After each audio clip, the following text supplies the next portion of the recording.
Désolé,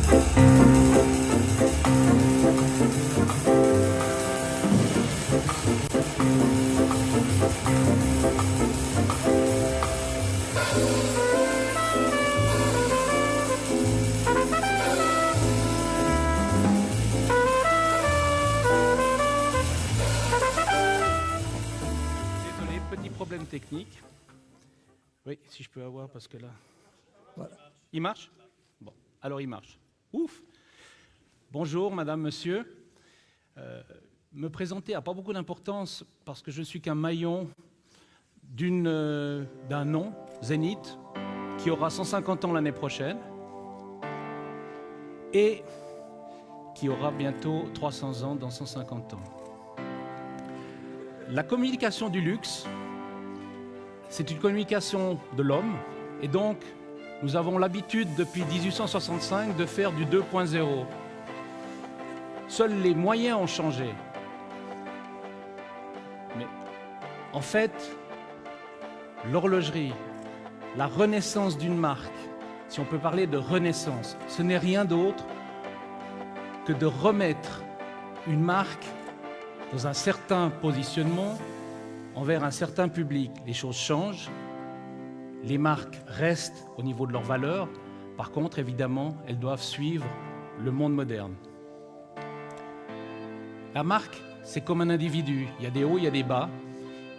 Et tout CEO d'une entreprise n'a qu'une fonction, c'est d'essayer de maintenir quand c'est en haut, de remonter si c'est en bas.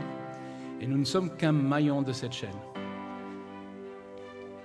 Vous voyez ici une vidéo qui est une petite présentation de notre manufacture, parce que la chose la plus importante pour une marque de luxe et le luxe de la main, c'est les hommes, c'est la manufacture.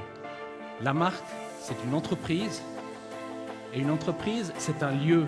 Nous sommes au Locle, nous sommes exactement là où tout a commencé en 1865.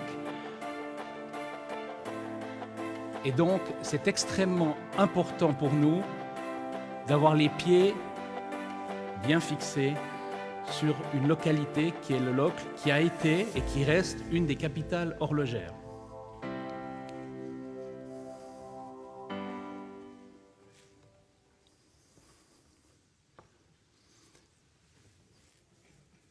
L'activité est donc ininterrompue depuis 1865. Alors évidemment, il y a eu des hauts.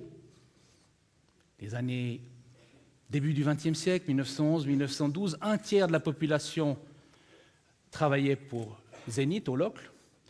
Aujourd'hui, nous sommes une petite entreprise, une grande marque, mais une petite entreprise. C'est 257 personnes aujourd'hui au Locle, à peu près 150 personnes de plus à l'étranger, pour nous aider à commercialiser les produits. La renaissance de la marque, elle a passé par la renaissance de l'entreprise. Et l'entreprise, comme je vous l'ai dit, elle est ancrée au Locle, elle est ancrée dans des bâtiments historiques, qui sont peut-être pas des bâtiments extraordinairement bien adaptés à une production dite moderne, mais qui sont absolument indispensables pour garder l'esprit. L'aventure ou la renaissance de la marque, elle ne se situe pas il y a 3 ans, il y a 4 ans. Elle se situe d'abord début des années ou milieu des années 70, où on a assisté à une aventure humaine. Une fois de plus, je vous ai dit, l'entreprise, c'est des hommes, ce sont des hommes. Et un homme, c'était un horloger, technicien, a sauvé le futur d'une entreprise dont il n'était qu'un maillon. M. Charles Vermeau n'était pas en accord avec le management américain qui avait décidé que le quartz allait bouffer l'horlogerie. Et il s'est dit, je vais protéger le passé, qui est en fait notre futur, puisque aujourd'hui ça représente notre produit leader. Je vais sauver un calibre.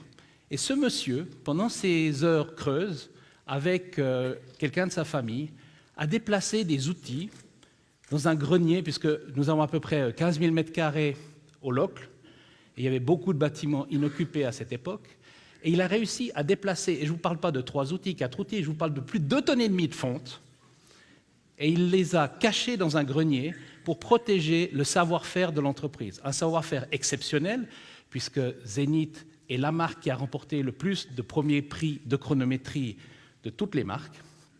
Et ce monsieur, par une aventure humaine insignifiante, mais extraordinaire, nous a donné la possibilité de redonner un second souffle à Zenith. La première chose qui a été refaite par mes prédécesseurs, et extraordinairement bien faite, c'est la restauration de la manufacture. Vous avez 4 vues devant vous. Alors évidemment, quelque chose de bucolique en 1924. Ce sont les mêmes bâtiments, les mêmes salles, mais qui ont évolué. Et c'est indispensable pour nous d'avoir, évidemment, comme tout industriel, un outil de production qui est adapté aux spécifications de plus en plus exigeantes. Et aujourd'hui, nous avons à peu près, je dirais à 95%, rénové cette manufacture. Donc la base, le porte-avions, le cœur de l'entreprise, le cœur de la marque, est prête à l'exercice suivant, la communication. Alors les axes de la communication, ils sont nombreux, ils ont été extrêmement bien décrits tout à l'heure, bien que moi non plus, je n'ai jamais trouvé une bouteille à mon nom. Mais toujours est-il que la manufacture est importante. Pour ceux qui auraient visité cette manufacture ou ceux qui voudraient visiter cette manufacture, vous y verrez ce qui est le plus important. Le sentiment, l'émotion, quelque chose qui ne transparaît pas dans plein d'actions marketing. Et en fait, dans cette salle, le meilleur communicateur, il est là.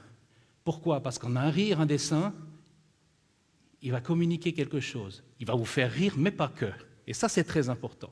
La manufacture, vous allez rencontrer des hommes, vous allez rencontrer des femmes qui sont passionnés par leur travail, qui vont vous emmener dans un monde que vous ne connaissez pas. Et ça, c'est extrêmement important.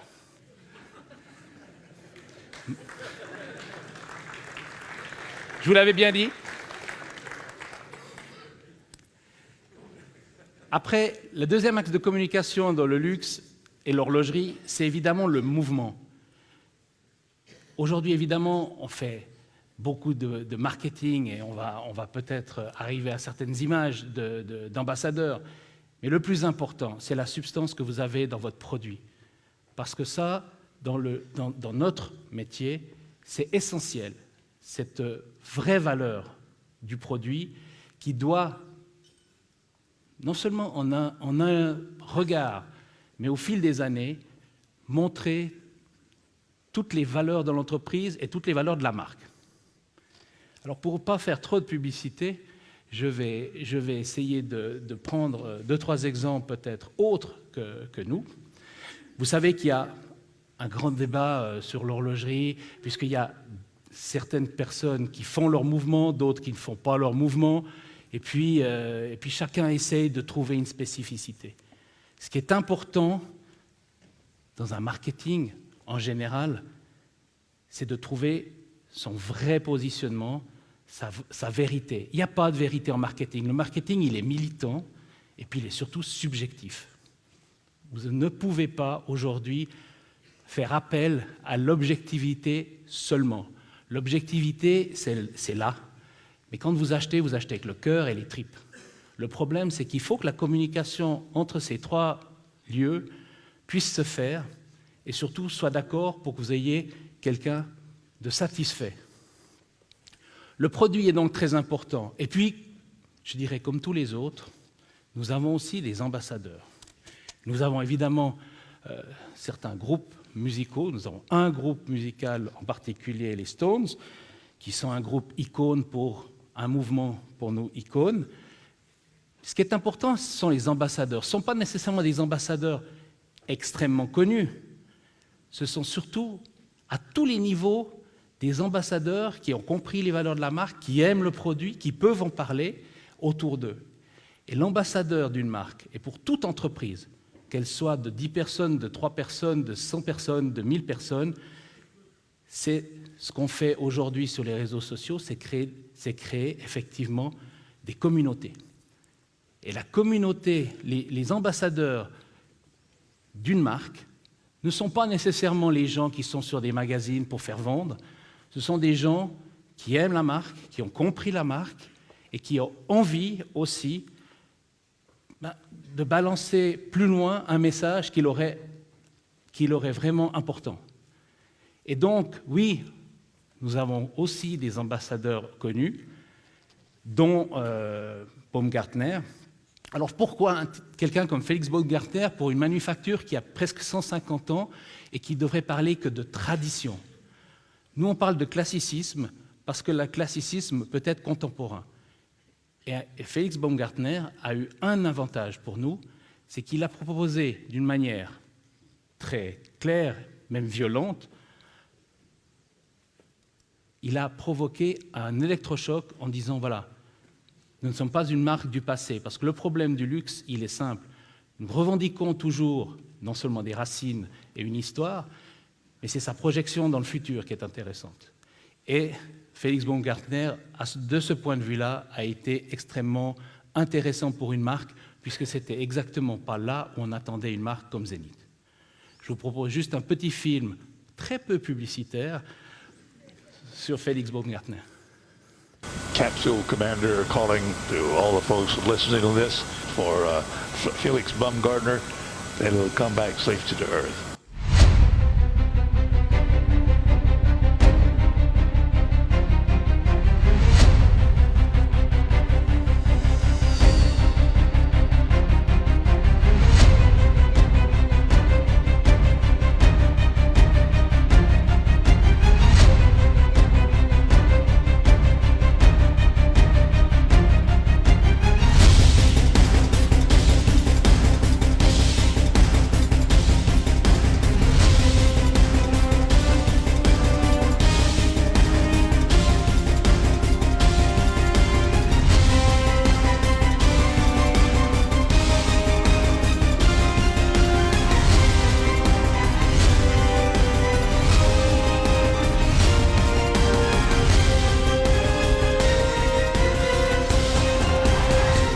This is the mission director. We are at float.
Cet événement avait deux importances.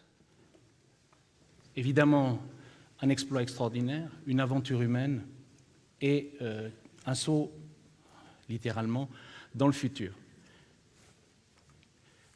Ce qui est important pour une marque horlogère, quelle qu'elle soit, ou une marque quelle qu'elle soit, c'est se différencier. Et se différencier devient extrêmement difficile dans nos environnements.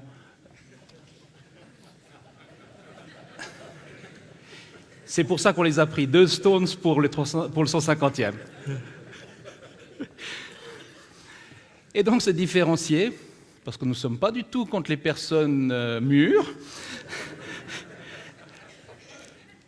est important. Mais se différencier ne veut pas dire foncièrement faire complètement différent, mais faire autrement. Faire autrement, faire comme chaque marque peut le faire, avec ses moyens, avec son émotion et avec ses éléments différents.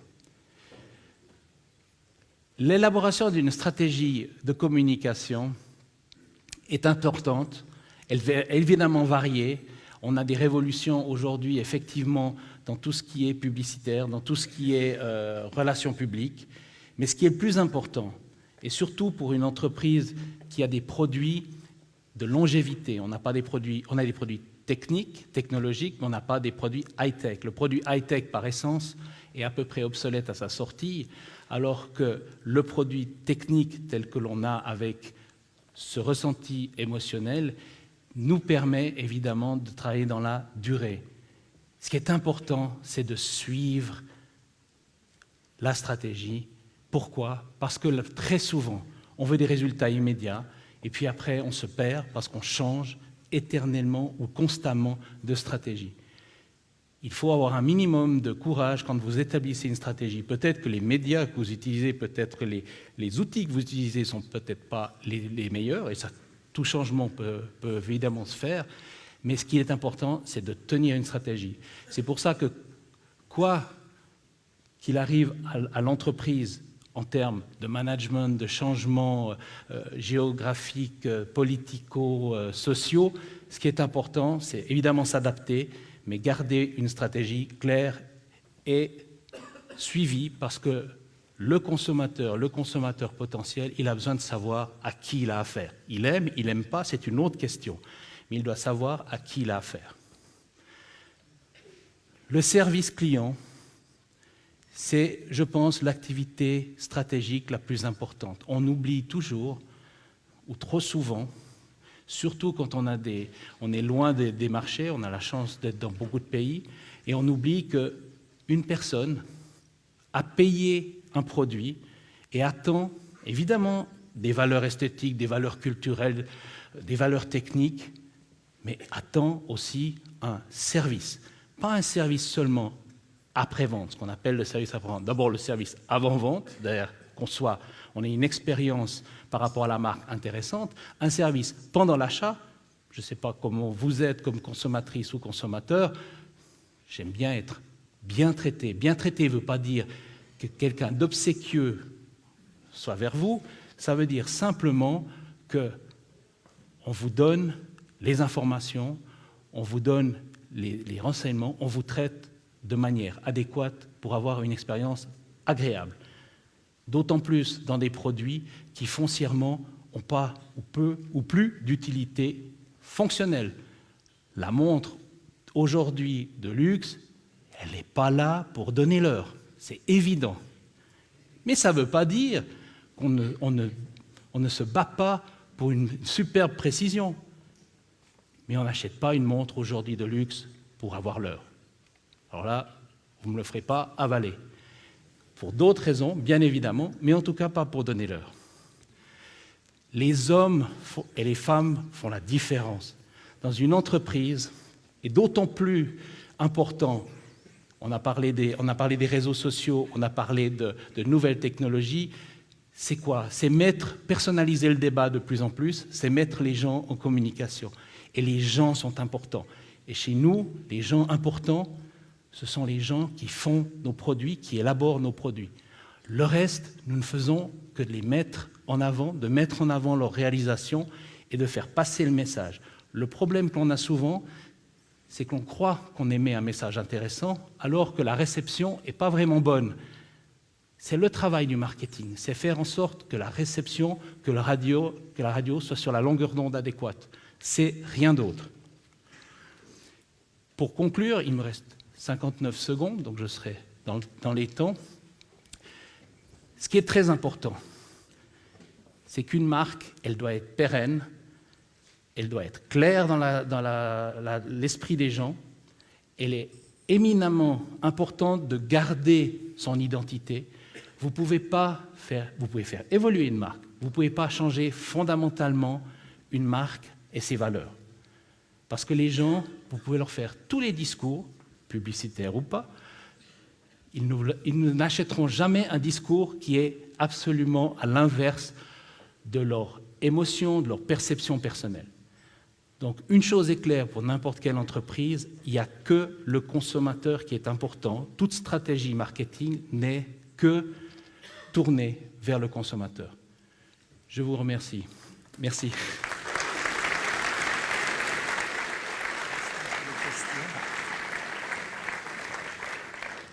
Alors, nous allons ouvrir la première session de questions. Nous avons quelques minutes. Vous pouvez interpeller notre orateur sur toutes les questions que vous habitent. Les hôtesses ont des micros. Je vous prierai simplement de lever la main, d'attendre que l'hôtesse vienne vous tendre le micro et de décliner par courtoisie pour notre hôte votre identité. Alors, qui veut interpeller Aldo Magada ? Alors, un micro ici, s'il vous plaît.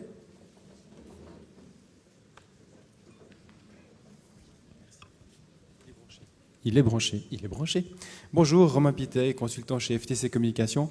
Vous avez parlé tout à l'heure, d'abord, merci pour le discours, parce que j'ai rarement vu un CEO qui parle de branding avec autant de passion, autant de qualité. En tout cas, j'ai pas eu... Pardon ? Zénith, pas Brightly. J'ai dit. C'était ma vie d'avant. D'accord. Mais voilà, j'ai pas toujours eu, moi, en face de moi, des CEO qui connaissaient aussi bien le branding, donc bravo. Vous avez parlé de différenciation tout à l'heure pour exprimer un petit peu ce qu'allait faire la marque Zénith.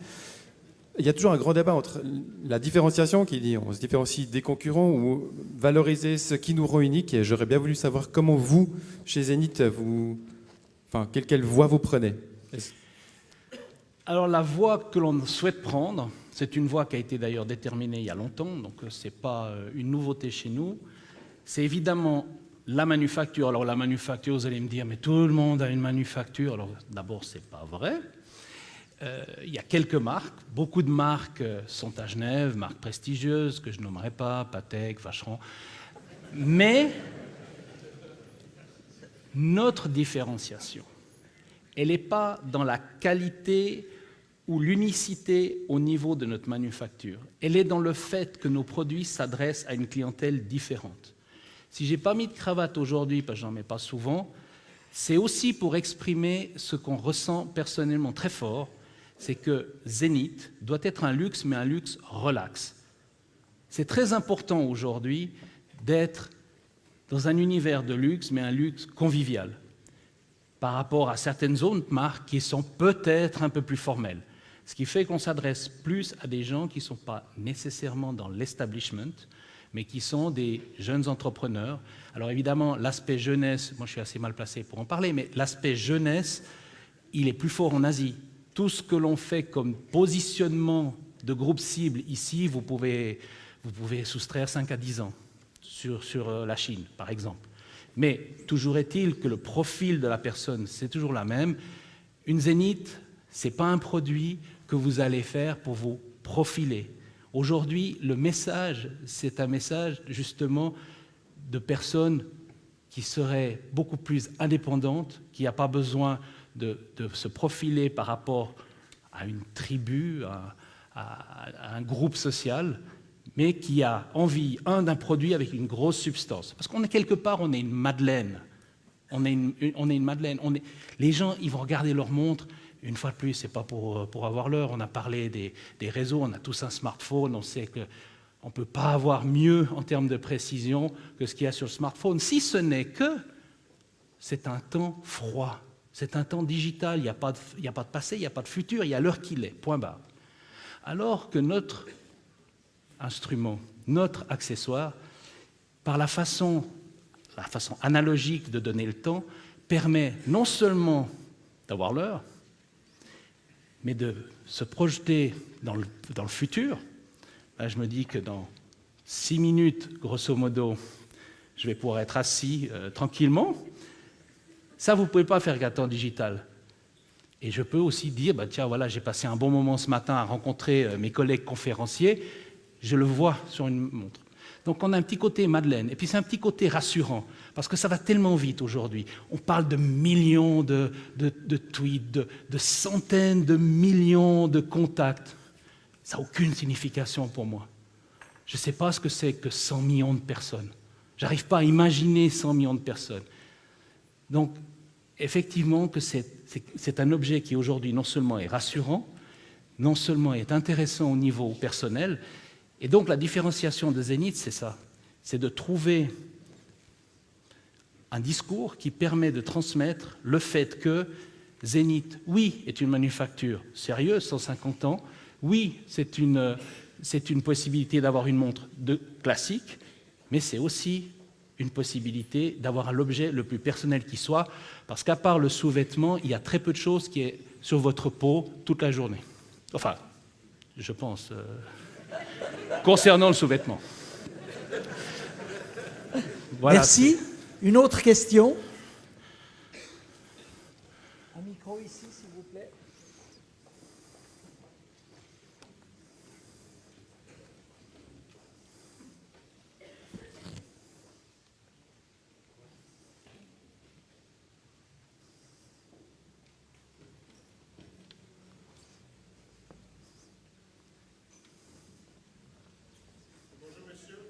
Bonjour. Je vous en prie, je ne suis pas encore sourd, c'est bon.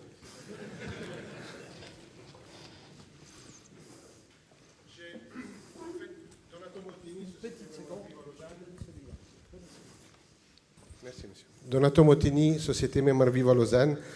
En fait, j'ai une confession, une félicitation, une confession et une question. La félicitation, c'est bravo. Chapeau pour votre présentation. La confession, c'est que mon père, qui a décidé il y a longtemps, quand il est parti à la retraite, il a reçu une Zénith. Un homme de goût. Son patron. Voilà. Les deux. Les deux. Voilà.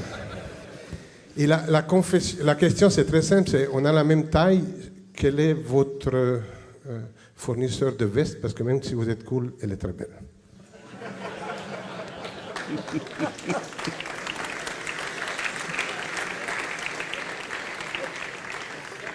Qu'est-ce que je peux répondre à ça? Je ne sais pas.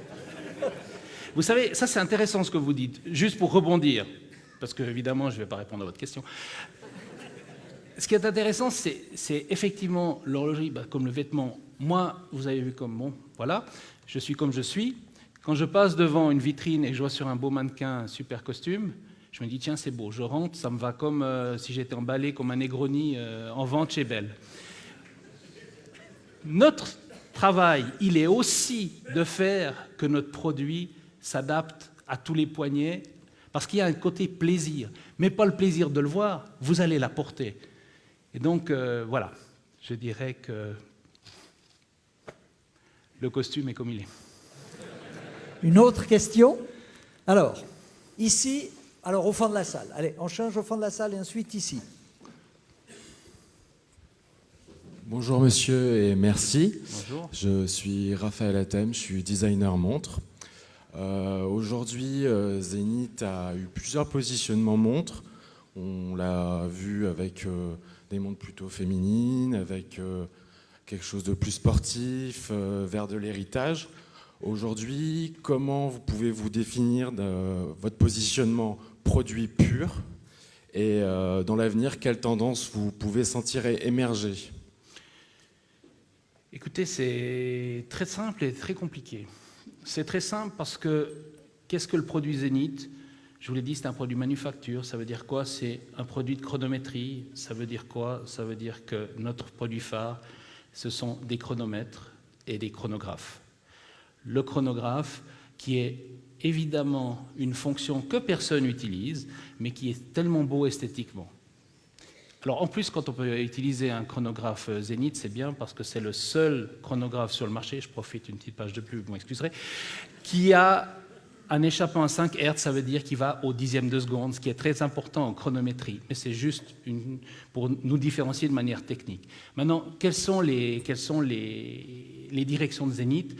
Elles sont assez simples. La direction de Zénith, c'est de servir le public cible qu'il a. Le public cible qu'il a, il veut quoi? Il veut un produit qui aille partout, qui fonctionne dans toutes les conditions et qui fonctionne bien longtemps. Donc, nos produits, ils seront sûrement chronographes pour la plupart. Ils seront masculins et féminins, mais en tout cas, s'ils sont féminins, ils ne seront jamais en homothétie du masculin, parce que ça, c'est le problème des horlogers en général, à part quelques joailliers qui ont compris ce que c'était qu'une montre femme. Les femmes veulent des montres pour les femmes. Elles ne veulent pas des petites montres pour hommes. Elles sont tout à fait capables, et il y en a plein qui s'achètent une montre soi-disant homme pour elles, si elles ont envie de technique. Mais elles recherchent d'autres choses. Alors je ne vous dis pas qu'on a encore la réponse, mais on va chercher. Et on va trouver. Donc, le futur, ça sera évidemment un futur basé sur la manufacture, sur la montre mécanique, parce qu'on n'a pas aucune prétention sur la montre connectée, pour plusieurs raisons. Un, ça n'a aucun intérêt pour nous. Je ne dis pas que ça n'a pas d'intérêt. Deux, on n'a pas les moyens qu'ont des groupes, et je ne parle pas de groupes horlogers, je parle de groupes high-tech, on a vu Samsung, on peut penser à Apple, par rapport aux moyens techniques et ingénierie à mettre en place. Donc on se contentera d'être une marque niche, une grande marque niche, comme certaines grandes marques dans différents produits, catégories de produits le sont. Mais vous dire exactement là où on va se laisser emmener par nos différents clients, sachant que malgré tout, il y a quelques différences géographiques, mais il y a une grande constance, c'est l'émotion. Si on arrive à faire passer l'émotion de notre produit, en plus de l'objectivité technique, on sera gagnant. Et ça, c'est que le consommateur qui nous dira si on a gagné ou pas. Merci. On prend une question rapidement, s'il vous plaît, ici. Voilà, oui, ça marche. Bonjour, je suis Bonjour. Eric Maire, j'ai la chance de participer à l'aventure du Forum économique. Et l'un des éléments dans la communication dont vous avez très bien évoqué, c'est les collaborateurs, c'est-à-dire les talents, puisque finalement c'est la valeur de la Suisse et l'horlogerie et le luxe contribuent très fortement à la notoriété de notre pays. Comment vous gérez la communication justement de l'autre côté, c'est-à-dire comment attirer les talents dans votre entreprise et valoriser justement cet actif dont on a beaucoup de difficultés à recruter les gens, surtout dans votre métier. Merci. Merci de votre question. C'est extrêmement compliqué, mais extrêmement intéressant. Évidemment qu'une marque, notre entreprise, regroupe une diversité de profils et de métiers qui est extrêmement forte.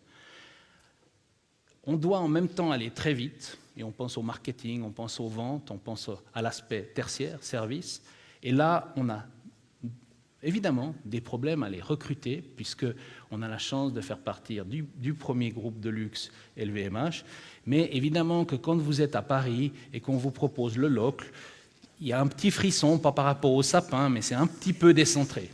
C'est plus dans le 9.2 ou le 9.3, c'est un peu plus loin. Et là, effectivement, qu'il est très très important de bien définir le challenge, parce que malgré tout, il y a beaucoup de gens et de jeunes, et je pense qu'il faut quand même commencer à stopper ces campagnes de dénigrement de la jeune génération qui ne ferait pas ci, qui ne ferait pas ça, comme si soi-disant on était meilleur. Enfin, il faut arrêter de plaisanter. Mais il faut les intéresser. Et le fait qu'on a une communication 2.0, on doit avoir une communication à l'interne 2.0. C'est fini le grand chef dans son bureau. Ça ne veut pas dire que je n'ai pas un bureau et que je ne dors pas dans mon bureau. Ça veut dire simplement que chacun doit être contributeur. On parle de contributeur. Parce que si vous êtes contributeur, vous êtes un acteur. Si vous êtes un acteur, vous allez prendre une partie de l'aventure de l'entreprise à votre compte. Ça, c'est pour les gens, je dirais, du tertiaire. Pour les gens du secondaire, nos amis horlogers, nos amis micromécaniciens, enfin, la plupart des gens dans mon entreprise, là, on doit assurer une stabilité. Ils ont besoin de savoir ce qui va se passer pour eux, parce que, comme vous le savez, il y a toujours des vagues, il y a des hauts et des bas dans notre industrie, parce qu'en général, quand vous entendez que la FH annonce qu'on perce les plafonds, tout le monde dans la profession dit « Ah tiens, les stocks sont trop hauts, il va falloir tirer le frein à main. » On commence par les fournisseurs, et puis après on continue par les différents aspects, et puis on freine. Donc il faut gérer ça, parce que le plus important pour avoir une équipe performante dans le niveau des ateliers, c'est la sécurité. Et puis la communication. Il faut que les gens soient aussi partie prenante, pas pour discuter de la stratégie. pourquoi pas, mais pas pour vraiment être décisionnaire sur tous les sujets, mais pour être au clair de ce qui se passe dans l'entreprise, de quels sont les challenges, parce qu'on a des priorités, on ne peut pas tout faire, et donc c'est très très important de communiquer. Alors après, la méthode de communication, je ne la connais pas. On a un problème chez Zénith qui est assez simple. Comme je vous l'ai dit, on a 15 000 mètres carrés, on a 250 personnes, donc on a 60 mètres carrés par personne. Donc on n'est pas collés les uns aux autres. Donc il faut organiser les flux de communication, c'est le plus important. Merci beaucoup. Il a dit un petit mensonge, la méthode de communication, je ne la connais pas, je crois que vous avez tous compris. C'est un excellent communicateur. Merci Aldo Magada. Il va être le moment de prendre la pause.